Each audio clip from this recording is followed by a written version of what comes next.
세상의 모든 축구 이야기 풋볼 살롱입니다. 오늘은 축구 승무패 52회차 분데스리가 그리고 라리가 14경기 독식 분석 및 최종픽 공유로 인사를 드립니다. 앞서 올려드렸던 52회차 현미경 분석 및 초안픽 공유에서 생생한 내용을 다뤄드렸었고, 독식 분석 및 최종픽 공유에서는 제가 어제 저녁과 오늘 새벽 그리고 오전까지 최종적으로 취합한 주요 선수들의 부상 및 결장자 소식을 더해서 초안픽과 픽이 어떻게 변화했는지를 위주로 살펴보도록 하겠습니다. 제가 이렇게 하늘색, 파랑색으로 표시해둔 부분이 부상자 및 결장자 정보를 종합한 픽의 변화이고, 따라서 이 청록색으로 표시한 부분을 중점적으로 구독자 여러분들께서 살펴주시면 되겠습니다.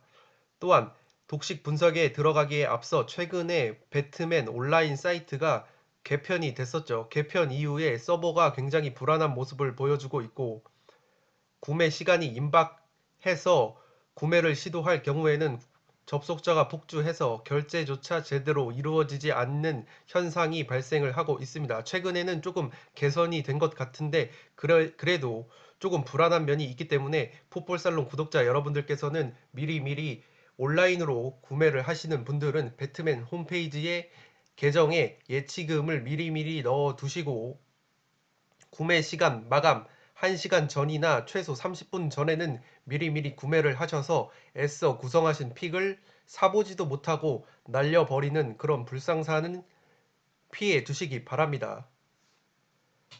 네, 그리고 제가 초안픽에서 말씀을 드렸듯이 풋볼살롱의 현미경 분석과 독식 분석은 워낙 방대한 자료와 데이터 그리고 인사이트를 다뤄드리기 때문에 콘텐츠의 길이, 영상의 길이가 꽤 긴 편입니다. 그래도 제 생각에는 독식 분석과 현미경 분석이 의미가 있으려면 재생 속도를 1.25배나 1.5배로 돌리시는 한이 있더라도 모든 내용을 다 듣고 가져가시는 게 도움이 되실 거라고 생각을 합니다. 단순히 이 픽만 가져가시면, 이 픽 같은 경우에는 제가 제 주관이 너무나도 많이 반영된 픽이기 때문에 제가 데이터를 바탕으로 해서 분석을 해드리는 내용을 가져가시는 것이 나만의 픽을 구성하시는데 훨씬 더 도움이 되실 것이라고 확신을 하기 때문에, 되도록이면 시간적 여유가 없으시다면 재생 속도를 1.25배로 빠르게 돌리셔서 들으시는데 전혀 문제가 없습니다. 제가 직접 1.25배로 빠르게 돌려서 들어봤는데 전혀 내용을 이해하는데 문제가 없었기 때문에, 시간적인 여유가 없으신 분들은 스킵을 하시는 것보다 1.25배로 돌리셔서 모든 내용을 소화하시는 것을 추천을 드리도록 하겠습니다.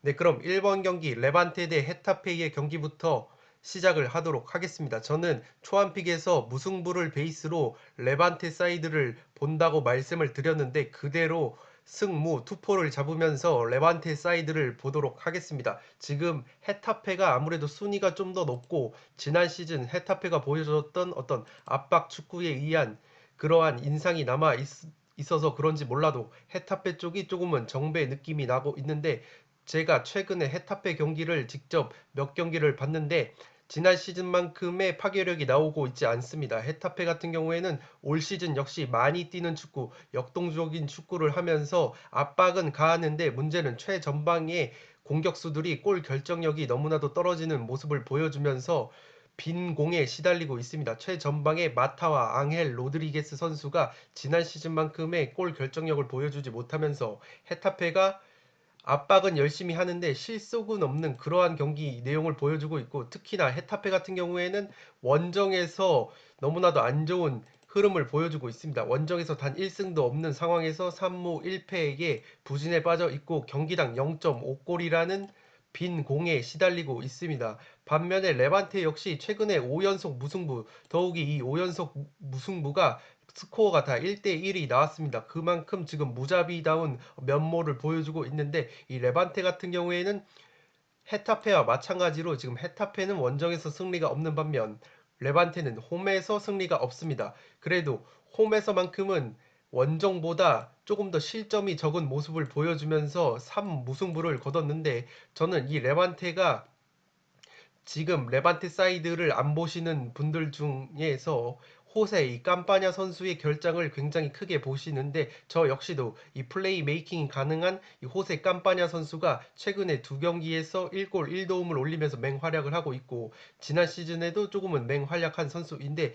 이 핵심 이선 자원인 호세 깜빠냐 선수가 햄스트링으로 아웃이 됐습니다. 그렇기 때문에 레반테의 공격 전개에 있어서 조금은 문제가 있을 것이다 라는 분석이 지배적이고 저 역시도 그렇게 생각은 하지만 최전방의 레반테 같은 경우에는 주장인 호세 모랄레스 선수가 그래도 나쁘지 않은 결정력을 보여주고 있습니다. 올 시즌 4골을 넣고 있는데 조금은 독박 공격을 하고 있습니다. 그런데 지금 지난 시즌에 모랄레스 선수와 더불어서 그래도 조금은 순도 높은 골 결정력을 보여줬던 이 로저 마티 선수가 부상에서 최근에 복귀를 했습니다. 그렇기 때문에 이 최전방에 모랄레스 선수뿐만 아니라 이 마티 선수까지 들어오면서 조금은 공격 루트의 다변화를 꾀할 수 있는 것이 레반테라고 보시면 되겠고 이 호세 깜빠냐 선수의 부재는 크지만 제가 또 그러한 습성이 있습니다. 레반테 사이드를 본다면 예를 들어서 제가 레반테 사이드라고 생각을 했으면 그 레반테 사이드에 조금은 힘을 실을 수 있는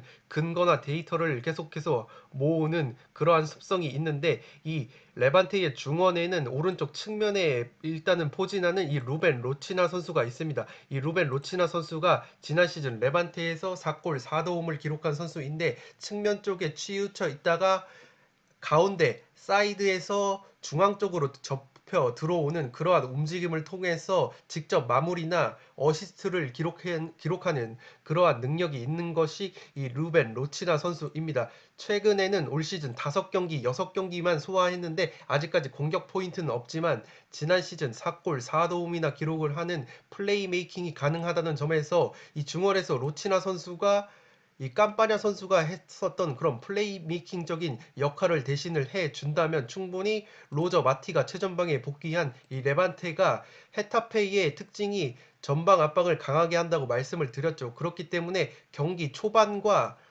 후반, 중후반의 실점이 굉장히 많습니다. 이 경기 초반에 실점이 많은 것은 제가 현미경 분석에서 말씀을 드렸듯이 뭔가 체력이 왕성할 때 무리하게 페이스를 올려서 압박을 할 경우에는 그때도 조직력이 조금은 붕괴가 되면서 뒷공간이 열리면서 전반, 극초반과 중반까지 실점이 조금 많은 느낌이 나고 반대로 후반 같은 경우에는 체력이 많이 떨어지기 때문에 그 압박의 강도가 전혀 유지가 되지 않기 때문에 압박이 조직적으로 이루어지지 않으면 그 반대급부로 수비 뒷공간이 생기기 마련이겠죠. 그렇기 때문에 후반, 중후반에도 많은 실점을 하고 있다는 점입니다. 그렇기 때문에 지금 최전방에 결정력이 있는 모랄레스 선수와 로저 마티가 부상에서 복귀를 한 상황에서 깜빠냐 선수의 부재는 아쉽지만 이 루벤 로치나 선수가 충분히 중원에서 플레이메이킹이 가능하다는 점에서 헤타페이의 취약 시간대라고 볼 수 있는 경기 초반과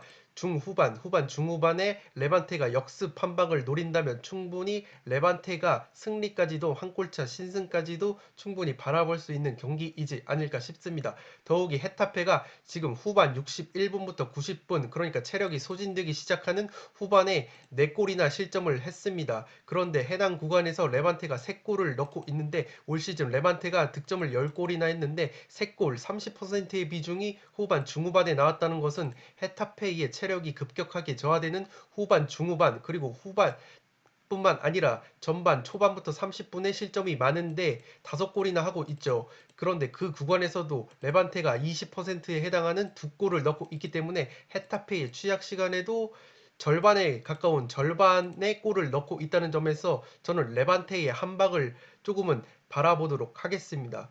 또한 헤타페 쪽에는 주전 오른쪽 풀백인 지난 시즌 1골 4도움을 올렸던 다미안 수아레즈라는 측면 주전 수비수가 햄스트링 부상으로 나올 수 없기 때문에 오른쪽 측면 수비와 공격 전개에 있어서도 조금은 잡음이 발생하지 않을까 싶습니다. 다만 헤타페 사이드를 보실 분들은 앙헬 로드리게스 선수가 지난 빌바오전에서 3경기 만에 득점포를 가동을 하면서 최전방 골 결정력 부재를 조금은 해소를 할 가능성이 생겼다는 점은 헤타페 사이드를 보시는 분들에게는 조금은 고무적인 데이터가 아니지 않을까 싶습니다. 따라서 저는 1번 경기는 초안픽과 마찬가지로 무승부 베이스의 레반테 사이드 승무 투포를 한번 잡아보도록 하겠습니다.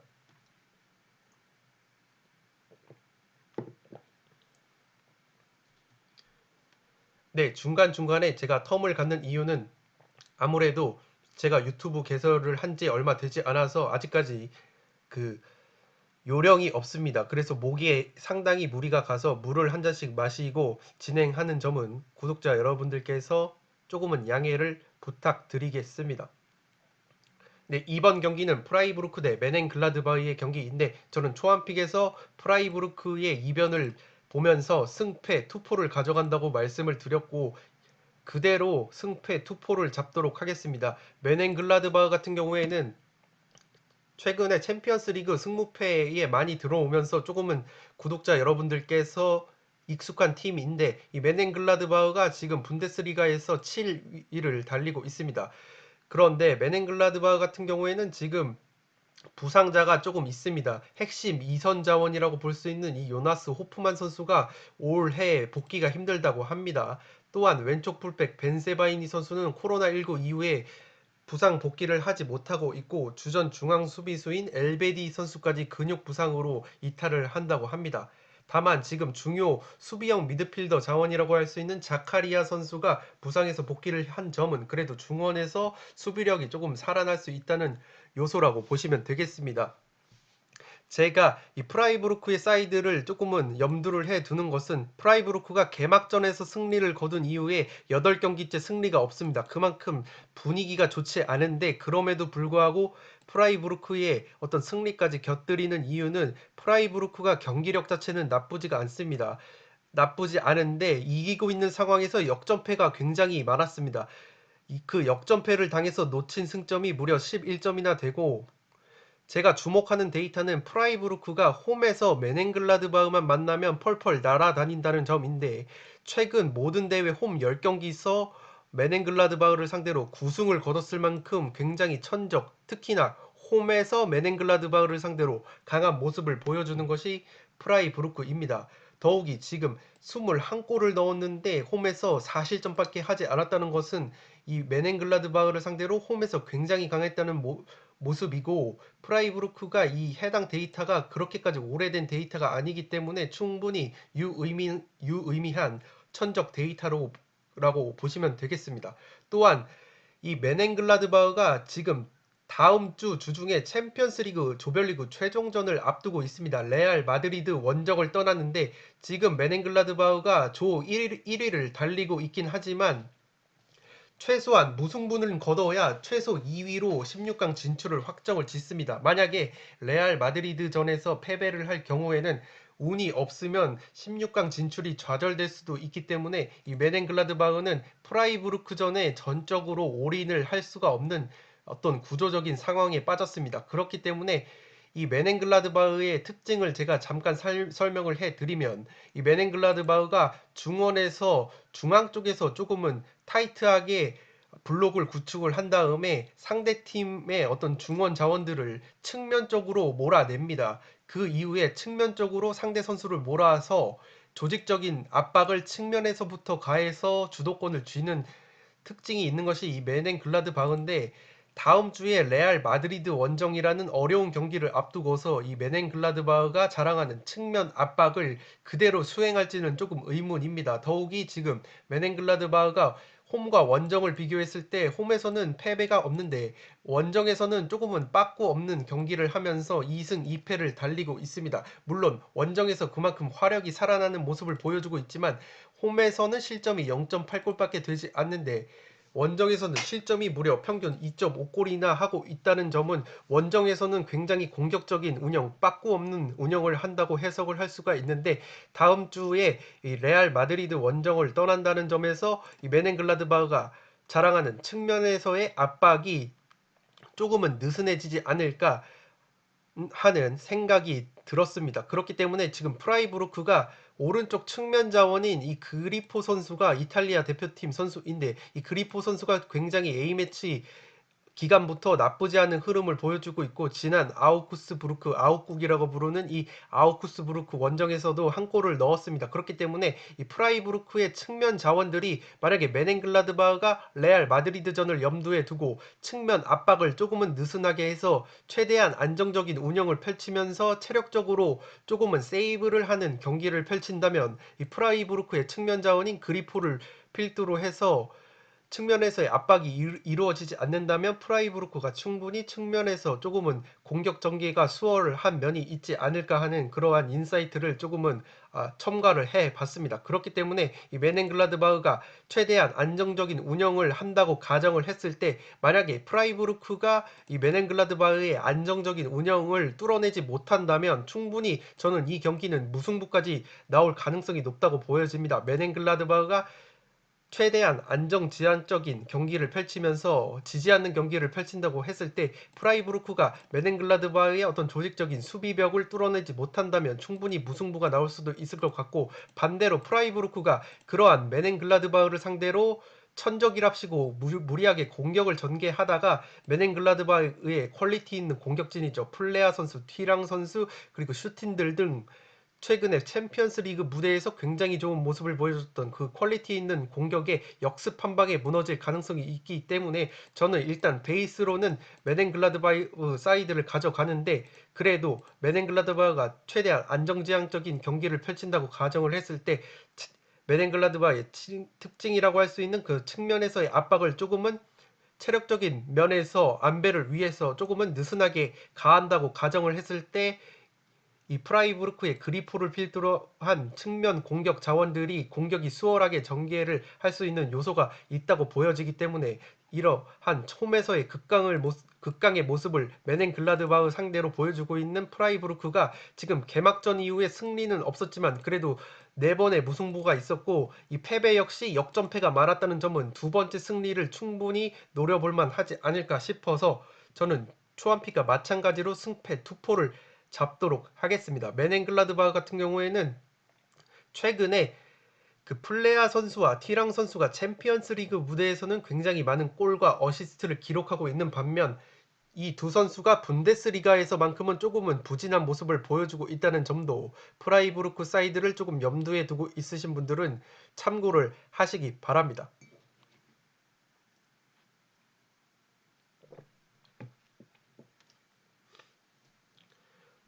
네, 3번 경기는 프랑크푸르트 대 도르트문트의 경기인데 이 경기 역시 저는 초안피가 마찬가지로 승무 투포를 잡도록 하겠습니다.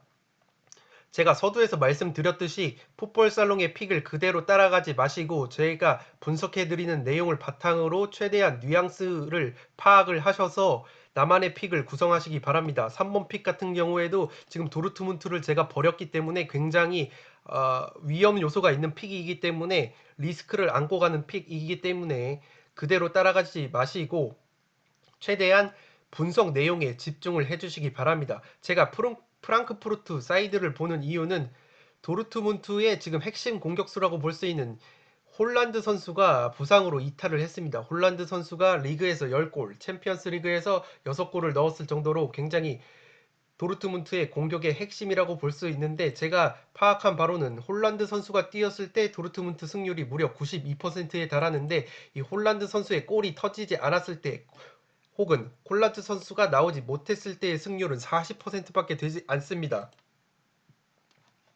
물론 도르트문트에는 홀란드 선수뿐만 아니라 마르코 로이스, 베테랑 공격수인 로이스 선수를 필두로 토르강, 아자르, 그리고 제이든 산초 같은 퀄리티 있는 측면 2선 자원이 많이 포진을 하고 있지만 문제는 이 최전방 공격수의 부재에는 골 결정력에 있어서 굉장히 문제점을 드러낼 수 있다는 것이고, 지금 홀란드 선수뿐만 아니라 주축 수비수인 홈멜스 선수 역시 라치오전에서 부상을 당했었는데 최초에는 프랑크푸르트전 출전이 어렵다고 보도가 나왔지만 제가 파악한 바로는 이 독일 정론지라고 볼 수 있는 축구 정론지라고 볼 수 있는 키커의 보도에 따르면 출전 가능성이 그래도 고무적이라고 합니다. 그렇기 때문에 홈멜스 선수가 들어온다면 그래도 수비 쪽에서는 안정감을 더할 수 있을 것으로 보이기 때문에 기본적으로 지금 프랑크푸르트가 도르트문트와의 홈 경기에서는 지금 세 차례의 무승부가 있습니다. 그만큼 이 도르트문트 가 프랑크푸르트 원정에서 고전을 했었고 프랑크푸르트가 홈에서만큼은 도르트문트에게 쉽게 패하지 않는 흐름을 보여주고 있기 때문에 기본적으로 저는 이 경기는 무승부를 베이스로 하되 프랑크푸르트의 또 사이드를 보는 이유는 홀란드 선수의 결장뿐만 아니라 지금 프랑크푸르트의 투톱은 바스 도스트 선수와 안드레 실바인데 이 포르투갈 출신의 이 안드레 실바 선수가 최근에 절정의 골 감각을 보여주고 있습니다. 올 시즌 분데스리가 9경기에 출전해서 7골을 넣었는데 최근 4경기에서 4골을 몰아 넣었습니다. 지난 우니온 베를린전에서도 2골을 넣으면서 3대3 무승부를 거두는데 아주 혁혁한 공을 세웠는데 이 우니온 베를린이 최근에 굉장히 돌풍을 일으키고 있죠. 그렇기 때문에 이 돌풍의 팀 우니온을 상대로도 2골을 뽑아낸 안드레 실바와 바스 도스트라는 결정력 있는 투톱을 보유한 이 프랑크푸르트가 주축 선수들이 조금은 많이 빠진 도르트문트를 상대로 충분히 홈에서 승리를 가져갈 수 있지 않을까 싶습니다. 또한 지금 프랑크푸르트 같은 경우에는 핵심 왼쪽 윙백인 측면 수비수인 필립 코스티치 선수가 부상에서 복귀를 했습니다. 지난 시즌 4골 11도움이나 올렸었던 핵심 윙백이 부상에서 복귀를 하고 백업 공격형 미드필더 자원인 이 바르코크 선수 역시 코로나19 이후에 복귀를 해서 지금 부상 복귀자들도 있기 때문에 충분히 홀란드가 빠지는 도르트문트를 상대로 최소한 무승부는 거두지 않을까 싶습니다.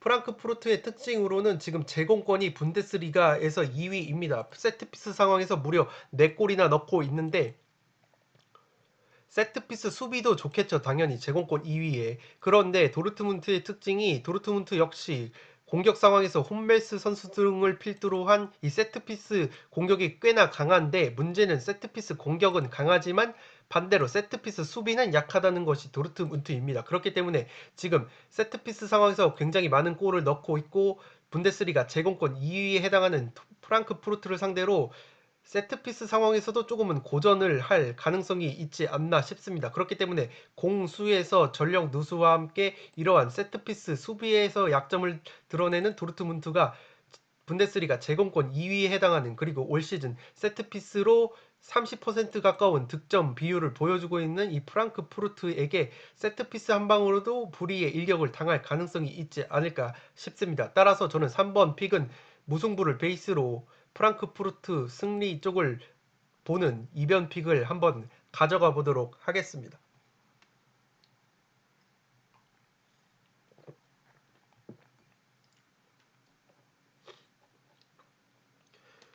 네, 4번 경기는 쾰른 대 볼프스부르크인데 저는 초안픽에서 볼프스부르크 사이드를 봤었고 최종 픽에서도 쾰른의 단통 패를 보도록 하겠습니다. 그런데 제가 초안픽에서부터 무승부도 염두에 두고 있다고 말씀을 드렸기 때문에 폴더에 여유가 있으신 분은 무승부도 조금은 챙겨 가시는 것이 괜찮을 것이라고 생각이 되는 게 그도 그럴 것이 지금 볼프스부르크가 수비수 출신 감독이 들어오면서 기본적으로는 수비 축구입니다. 글라스너 감독이라고 수비수 출신의 이 감독께서 들어오시면서 조직적인 두 줄 수비를 구축을 하고 먼저 수비를 안정화시킨 다음 해당 자기 진영에서 조직적인 압박을 부분적으로 병행을 합니다.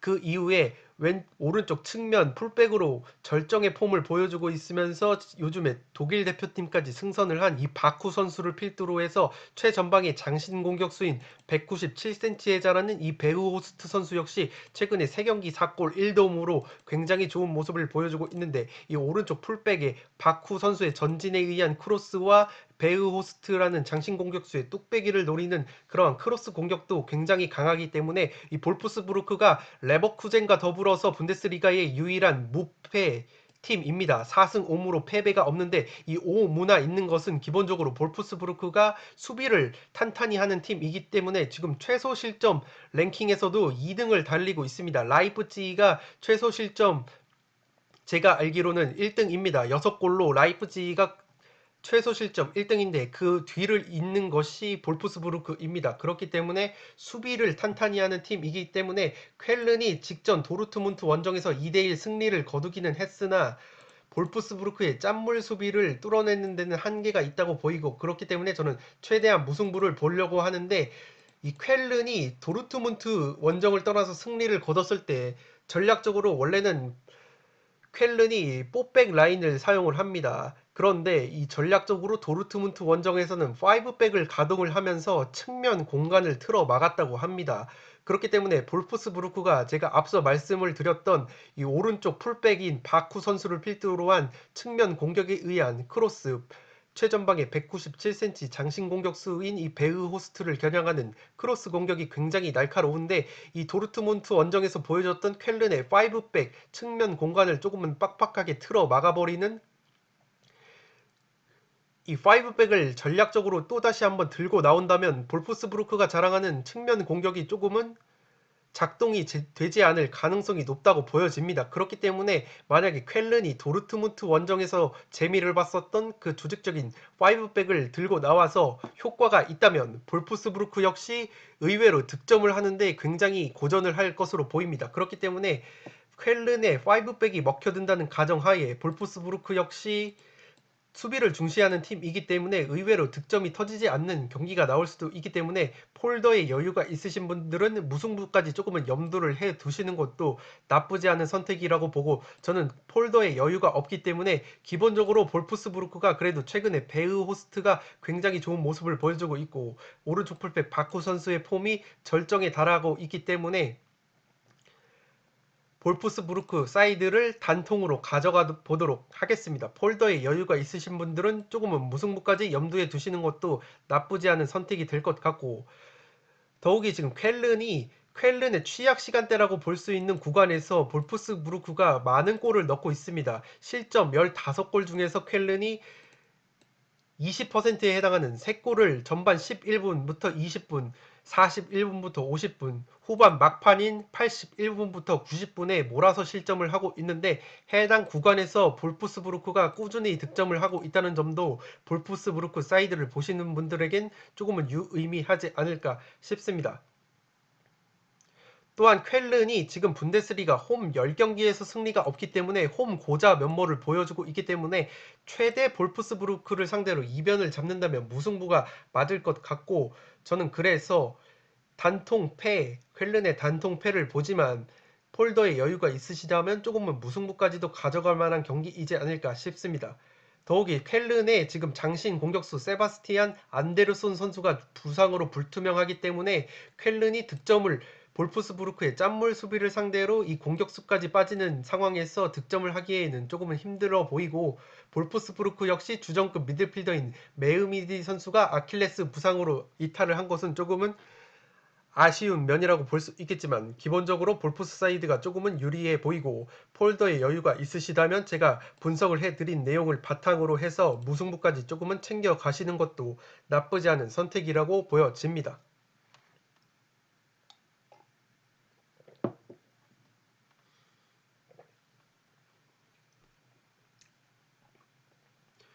네, 5번 경기는 아르미니 빌레펠트 대 마인츠의 경기인데, 저는 초안픽에서 마인츠의 사이드를 봤었고 최종픽에서도 아르미니의 단통 패, 마인츠의 단통 승리를 가져가 보도록 하겠습니다. 이 아르미니 빌레펠트 같은 경우에는 승격팀인데 최근에 분데스리가 7연패의 늪에 빠졌습니다.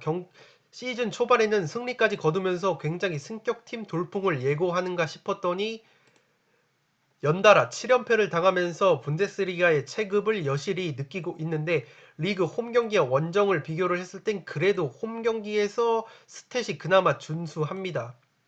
1승 3패 첫 승을 거둔 바 있고, 그래도 지금 아르미니가 문제인 것은 홈과 원정을 통틀어서 평균 한 골도 되지 못하는 빈곤한 공격력을 들 수가 있겠고, 실점은 무려 평균 2골 이상을 하고 있다는 점에서 수비와 공격 모두가 문제인 팀이라고 보시면 되겠습니다.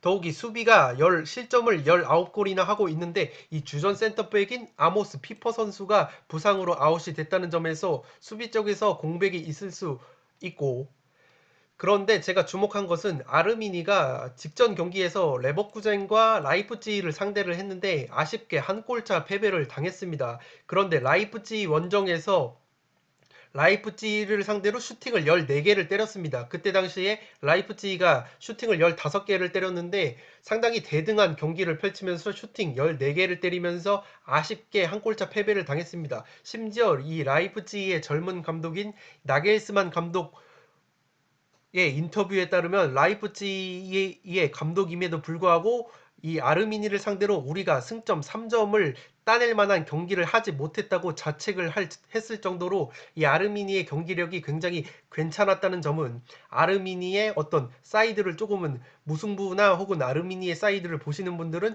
그래도 직전 라이프치히라는 강팀을 상대로도 슈팅 14개를 때리면서 굉장히 선전을 했다는 점은 충분히 고려를 해 보실 만한 부분인 것 같고, 제가 그래도 마인츠 사이드에 보는 이유는 이 마인츠가 이 에이스 공격수죠. 장필립 마테타라는 이 장신 공격수인데, 이 장필립 마테타 선수가 192cm의 장신임에도 불구하고 스피드도 굉장히 빠르고 왼발 오른발 양발을 다 잘 쓴다는 장점이 있습니다. 또한 공간 침투에 능해서 이 장필립 마테타 선수가 올 시즌 7골이나 넣고 있고 지난 경기에서는 무려 해트트릭을 기록을 했습니다.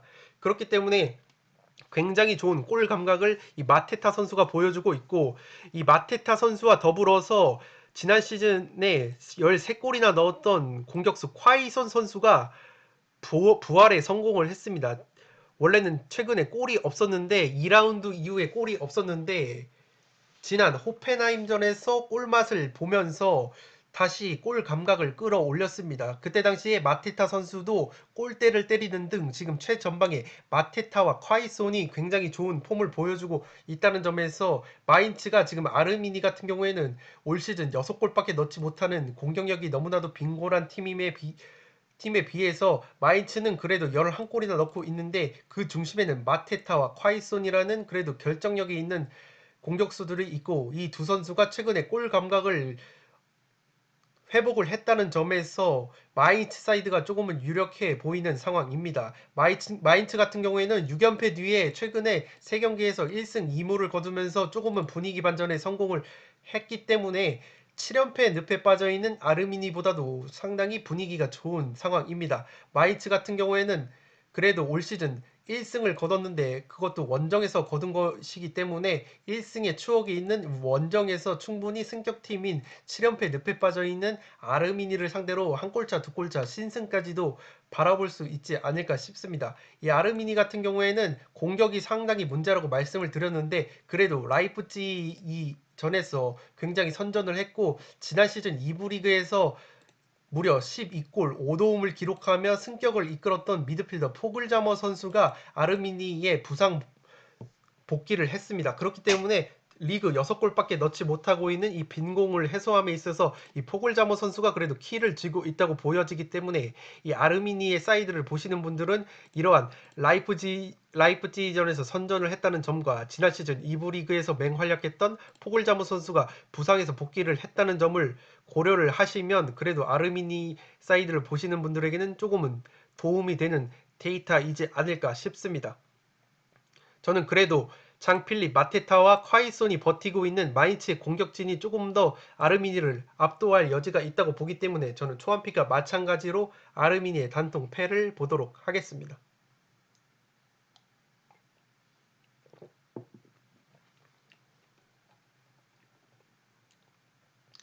네, 6번 경기는 세비야 대 레알의 경기인데 저는 초안픽에서 이 경기는 올마킹 후보라고 말씀을 드렸고, 저는 최종픽에서도 승, 무패 모두 지우도록 하겠습니다. 그래도 제가 투포를 잡는 분들에게 말씀을 드리고 싶은 건 이 경기 같은 경우에는 굉장히 팽팽한 경기가 나올 것 같습니다. 세비야는 직전 첼시전 0대4 완패를 홈에서 했었죠. 챔피언스 리그에서 했는데 해당 경기에서 로페테기 감독이 주전 선수들을 대거 빼고 이 레알 마드리드 전을 대비하기 위해서 로테이션을 가동을 했기 때문에 세비야의 주축 선수들이 체력적으로 세이브를 한 상황에서 레알 마드리드를 상대합니다. 반대로 레알은 샤우타르 원정을 가서 0대2로 패배를 하면서 주축 선수들이 체력까지 지금 소모가 된 상황이기 때문에 체력적으로는 세비야가 굉장히 유리한 상황인데, 그럼에도 불구하고 제가 팽팽한 경기 양상을 보는 이유는 지금 세비야 쪽에 골키퍼 쪽에 전력 누수가 심각합니다. 올 시즌 주전으로 나서고 있는 이 야신 골키퍼죠. 야신 보누 선수가 코로나19 이후에 복귀를 하지 못하고 있고, 이 야신 선수에게 밀려서 지난 시즌까지만 해도 주전으로 뛰었던 바칠리크 선수가 이 야신 선수가 코로나19 양성 판정 이후에 바칠리크 선수가 골키퍼 공백을 메워주고 있었는데 바틀리크 선수마저 지금 부상으로 지난 라치오전에 결장을 했습니다. 그렇기 때문에 이 선수까지 못 나온다면 3번 골리, 3번 골키퍼가 나오게 되는데 제 아무리 레알 마드리드가 최근에 부상자가 많고 공격진의 화력이 약화됐다고는 하나 3번 골리가 레알 마드리드의 화력을 조금 막아내는 데는 한계가 있어 보입니다. 그렇기 때문에 기본적으로 단통 사이드를 보신다면 그래도 저는 레알 마드리드가 최근에 분위기가 너무 안 좋죠. 3연 1승 1무 3패 2연패를 달리고 있는데 그래도 라리가에서는 홈보다는 원정에서 더 좋은 모습을 보여주고 있기 때문에 레알이 그래도 중원에 카세미루 선수가 복귀를 할 수 있다고 합니다. 카세미루 선수가 들어온다면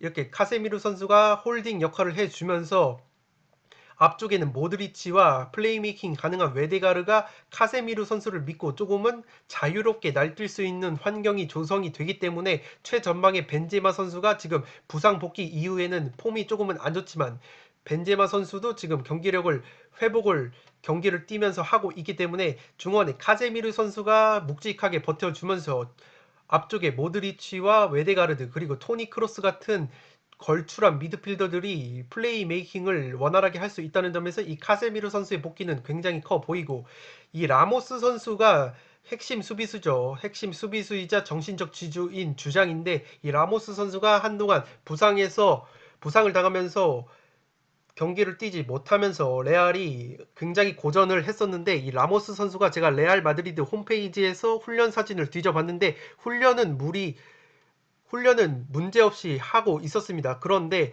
제가 지단 감독의 인터뷰를 보니까 뉘앙스를 파악해 봤을 때 라모스 선수가 지금 부상을 당한 지 얼마 되지 않았고 문제가 있는 선수는 자신은 출전을 시키지 않겠다는 그런 뉘앙스를 풍겼기 때문에 더욱이 지금 라모스 선수가 원래는 훈련 사진을 보시면 훈련 사진에서 형광색 조끼를 입고 있는 선수들이 다음 경기에 어떤 선발이나 그 백업 자원으로 나서는 선수들을 어떻게 구분하는 데 있어서 형광색 조끼를 입는데 이 라모스 선수 같은 경우에는 형광 조끼를 입지 않고 또한 다른 선수들의 훈련 사진은 서로 편을 갈라서 이렇게 경기를 하는 훈련 사진이었는데 라모스 선수 같은 경우에는 조끼도 입지 않고 개인적으로 훈련을 소화하는 그러한 사진을 제가 포착을 했기 때문에 이 수비진의 라모스 선수는 나올 수가 없을 것으로 보입니다. 그렇기 때문에 지금 라모스 선수의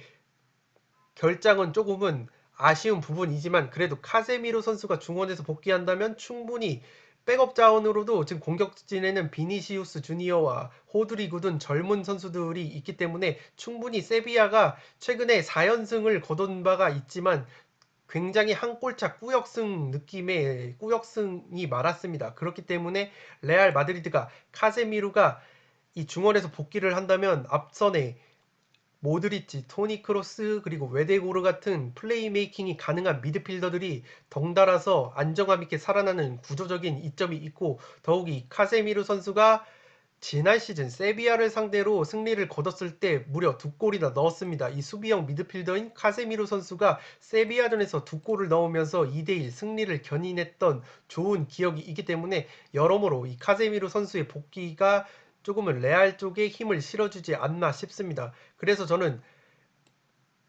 폴더에 여유가 없으신 분들은 무승부를 베이스로 레알 마드리드 사이드가 조금은 유력해 보인다고 말씀을 드리고 싶고 투포를 잡는다면 저라면 무패를 잡을 것 같고 저는 그래도 세비야가 홈에서 쉽게 지지 않는 모습을 보여주고 있고 주전급 자원들이 대거 로테이션으로 체력을 세이브를 했기 때문에 충분히 레알 마드리드가 지금 부상자가 많고 더욱이 라모스 선수마저 나오지 못한다면 충분히 세비야의 한 골차 신승 꾸역승 패턴이 나올 수 있다고 보기 때문에 저는 초안픽과 마찬가지로 승무패를 한번 지워보도록 하겠습니다.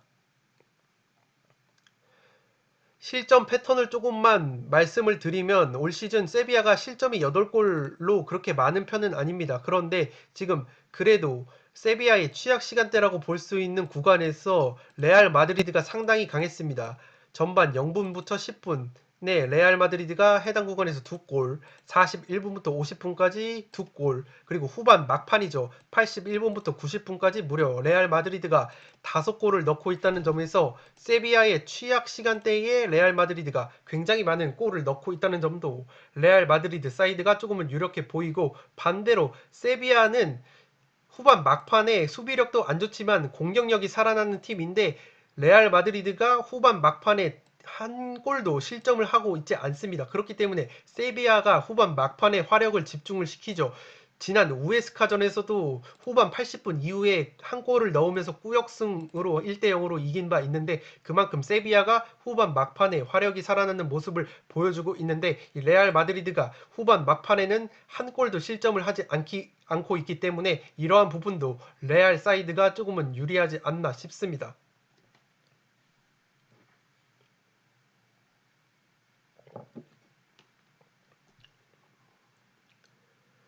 네, 독식 분석 1부 마지막 경기는 바이에른 미넨 대 라이프치히의 경기인데, 저는 초안픽에서 미넨의 단통 사이드를 봤고, 최종픽에서도 미넨의 단통 승리를 가져가 보도록 하겠습니다. 그도 그럴 것이, 미넨이 지금 직전 아틀레티코 마드리드 원정을 떠났는데, 해당 경기에서 체력 안배를 위해서 주축 선수인 레반동무스키, 이 레반도프스키 선수와 노이어, 고레츠카 선수를 아예 아틀레티코 원정 명단에서 제외를 시키면서 한지 플릭 감독이 이 주축 선수들에게 휴식을 충분하게 부여를 했습니다.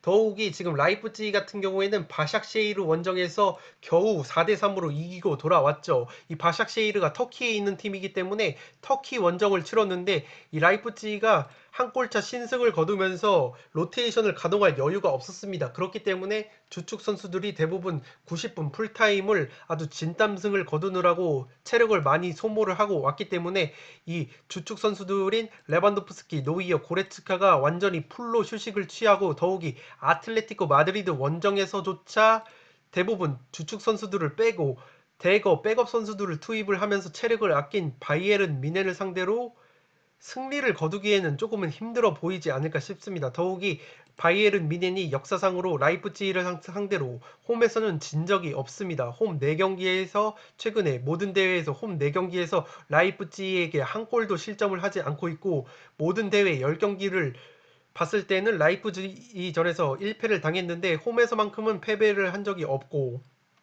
그래도 라이프치히가 최근에 바이에른 미넨 다음에 2위를 달리고 있을 정도로 바이에른 미넨을 위협하는 제일 첫 번째 팀이라고 볼 수 있는데, 지난 시즌 두 차례의 맞대결에서는 그래도 라이프치히가 0대0, 1대1 무승부를 두 차례나 거둔 바 있기 때문에, 라이프치히의 특유의 짠물 수비, 지금 미넨이 올 시즌 분데스리가에서 실점이 13골로 조금은 많습니다. 그런데 라이프치히 같은 경우에는 실점이 단 6골로 적습니다. 그렇기 때문에 라이프치히가 분데스리가에서 최소 실점 1등을 달린다고 제가 앞서 말씀을 드렸는데, 이 짠물 수비가 특유의 짠물 수비가 나와준다면 미넨이 의외로 라이프치히를 상대로 득점을 터뜨리지 못하는 상황이 발생할 수도 있기 때문에, 폴더에 여유가 있으신 분들은 무승부를 조금은 바치시는 것도 나쁘지 않다고는 보는데, 저는 일단 폴더에 여유가 없고, 더욱이 지금 주축 선수들이 대부분 휴식을 취한 이 바이에른 미넨이 홈에서만큼은 지금 극강의 모습을 보여주고 있습니다. 올 시즌 분데스리가 홈 경기 3승 1무 무려 18골이나 넣고 있기 때문에 경기당 4.5골이라는 화력이 충분히 터질 가능성이 높고, 또한 지금 노이어 골키퍼가 휴식을 취했다고 말씀을 드렸는데, 만약에 이 노이어 골키퍼가 무실점 경기, 라이프치히를 상대로 무실점 경기를 달성을 할 경우에는 우리에게도 익숙한 이 올리버 칸 선수죠. 이 올리버 칸 선수가 갖고 있는 분데스리가 최다 클린시트 무실점 경기 기록인 196회와 타이 기록을 이루기 때문에, 이 노이어 선수가 충분히 휴식을 취하고 이 올리버 칸이라는 전설적인 골키퍼와 어깨를 나란히 할 수 있는 이 타이 기록까지 세우기 위해 특유의 선방 모드를 가동을 한다면, 제 아무리 라이프치히가 미넨을 위협하는 팀이라고 한더라도 바샥쉐이르 원정을 치르고 풀로 치르고 왔기 때문에, 더욱이 지금 라이프치히가 원정에서는 홈만큼의 포스를 보여주지 못하고 있습니다. 홈 경기에서는 5승 전승을 거두면서 무려 14골 3실점밖에 하지 않고 있는데, 원정에서는 4골 3실점으로 조금은 화력이 많이 떨어지는 모습을 보여주고 있습니다. 그래도 원정에서도 3실점밖에 하지 않는 짠물 수비를 가동을 할 수 있기 때문에 폴더에 여유가 있으시다면 이 라이프치히의 무승부를 바치시는 것도 굉장히 안정적일 것 같고, 하지만 저는 초안픽에서 말씀을 드렸듯이 폴더에 여유가 조금은 없기 때문에 올 시즌 미넨이 홈에서 극강의 모습을 보여주고 있다는 점, 라이프치히전을 앞두고 주축 선수인 레반도프스키와 노이어, 고레츠카를 휴식을 부여했다는 점은 미넨 사이드가 조금은 유력해 보이고, 다만 지금 미넨은 주축 미드필더인 키미 선수가 복귀가 불가능하고 중원의 톨리스 선수까지 조금은 불투명한 상황입니다. 그래도 수비 라인의 쥘레 선수는 훈련에 복귀했기 때문에 수비 쪽에서는 안정감을 더할 수 있을 것이고, 라이프치히 같은 경우에도 지금 중앙 수비수 할스텐베르크 선수가 부상으로 불투명한 상황이고, 백업 중원 자원인 헨리치 선수와 우리나라의 황희찬 선수는 코로나19 이후에 불투명한 상황이기 때문에 양팀 모두 전력 누수는 조금은 있다는 점에서 폴더에 여유가 있으시다면 그래도 라이프치히가 굉장히 수비력이 좋은 모습을 보여주고 있기 때문에 지난 시즌 2차례 무승부를 거뒀던 기억을 떠올려서 이 나겔스만 감독, 라이프치히의 젊은 감독인 이 나겔스만 감독이 굉장히 전략가이기 때문에 바이에른 미넨전에서 충분히 안정적인 운영을 펼치면서 지지 않는 경기를 들고 나올 가능성이 높기 때문에 폴더에 여유가 있으시다면 무승부를 조금은 곁들이시는 것도 괜찮아 보이고, 저는 폴더에 여유가 없기 때문에 그래도 미넨을 믿어보면서 7번은 미넨의 단통 승리를 보도록 하겠습니다. 네, 이것으로 승무패 52회차 분데스 라리가 14경기 독식 분석 및 최종픽 공유 1부를 모두 마치도록 하겠습니다. 저는 잠시 쉬었다가 1부를 업로드를 해드리고 그 텀에 2부를 연이어 촬영을 해서 2부에서 만나 뵙도록 하겠습니다. 끝으로 영상이 도움이 되셨다면 좋아요와 구독 버튼을 눌러주시면 풋볼살롱 채널에 크나큰 도움이 됩니다.